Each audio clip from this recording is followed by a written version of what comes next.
Hello, today I'd like to talk to you about the centre game and the Danish Gambit, two related openings that start with e4, e5, d4.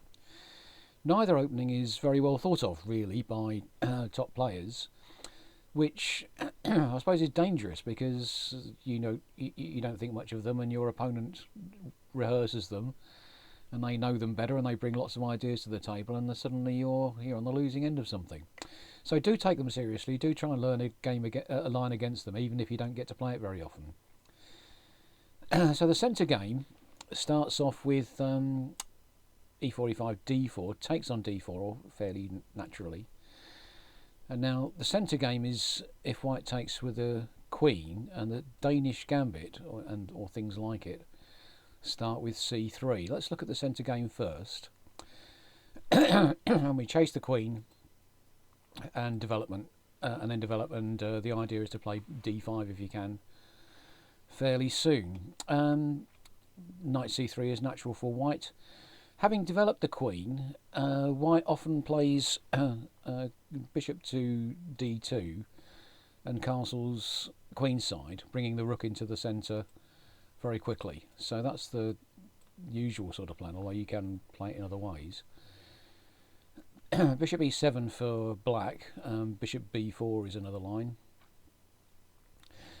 And now bishop to c4, and now d6 keeps open the idea of castling long for yourself, although castles kingside, bishop d2, d6, castles long a6, f4 and b5. And actually I think black wins more of these games than white does. But let's have a look at this idea of d6. So d6, bishop d2, bishop e6, takes and takes. And now if f4, you've got support for playing d5. And if e5 here, then white's getting their pawns stuck on dark squares, which is not really what they want. So castles long instead of f4, castles long. And now I think queen d7 is some sort of idea, f4, d5 as usual, and knight ge2. Well, then you need to pick a side to castle, and I guess having gone through all this, castling long might be most natural.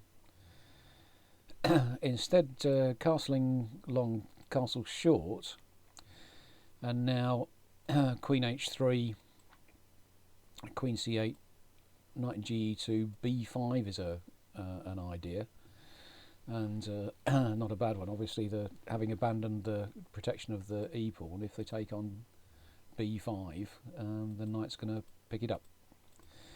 So that's quite a good idea. After castles, I did read a book which showed f4 as a possible dangerous weapon, in a book of the same name by the Cornish giant master Andrew Greet.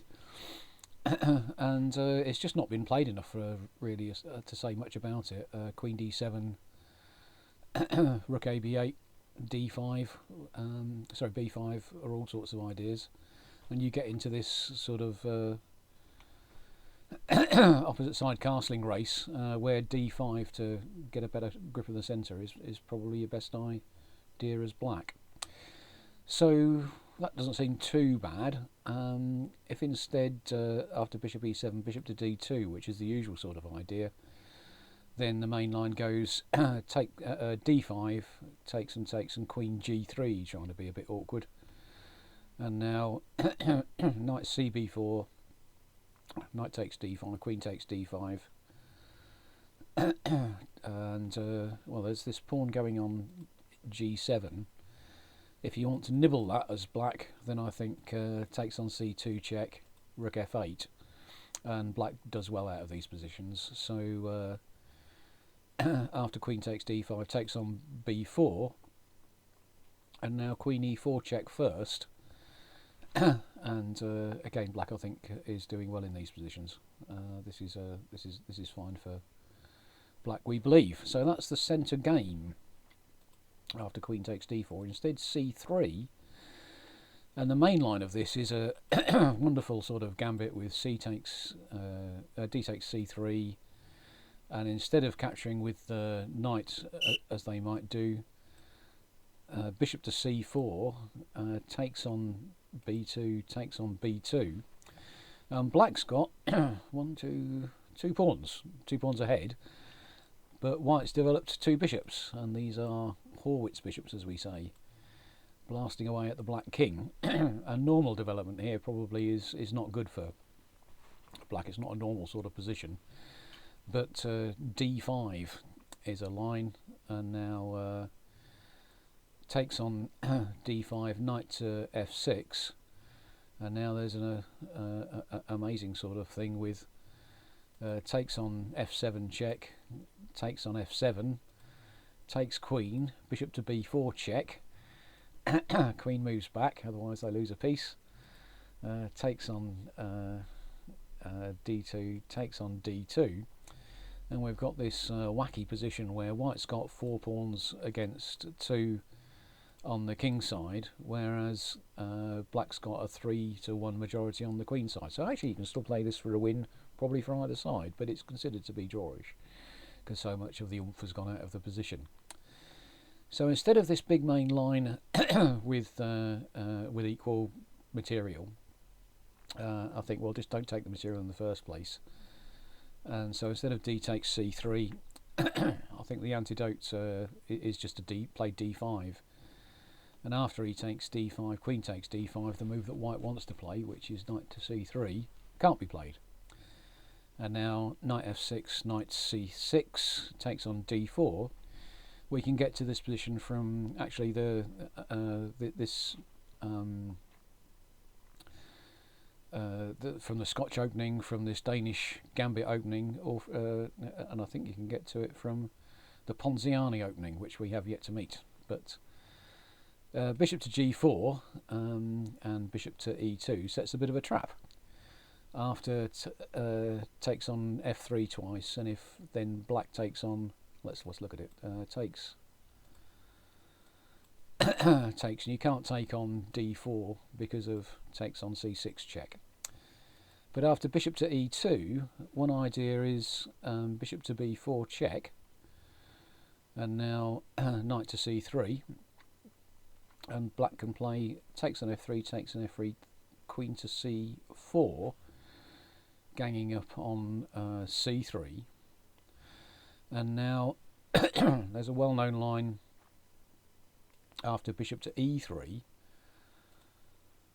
takes on c3, takes on c3 check, king f1, queen c4 check, king h1, rook to c1, rook to a1, rook to c4, and so on, with some sort of draw in the offing.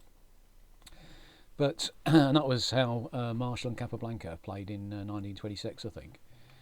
But Douglas Bryson and Glenn Fleer played a correspondence game, I think, it wasn't correspondence, in 1985, where black thought, well, I'm a pawn up here, and white doesn't have much compensation. Those two bishops aren't so powerful in this position, pointing the wrong way, I suppose. And this position is better for black. So that's quite a good way to play. I think instead, after queen to c4, instead of bishop to e3, we can play, well, white might play queen to b3, but then white's duff pawns are going to give black a plus. Takes, and castle's long. This is a fine position for black, I think. And if again, instead of queen to b3, take that back, and we'll play, well, maybe bishop takes c6 check, and that's and that's about level, I think, as an idea. Again, we might play as black takes on c3 twice and takes on c6, but this position is reckoned to be level. Anyway, a level game is what you're after, and a chance to outplay your opponents. I mean, when I say it's equal, you know, but what I really mean is it's not dead level. It means that the chances are equal, that either side has got as much chance of winning as the other, and I think well, that's all that we want out of chess as black. So that's the centre game and Danish Gambit.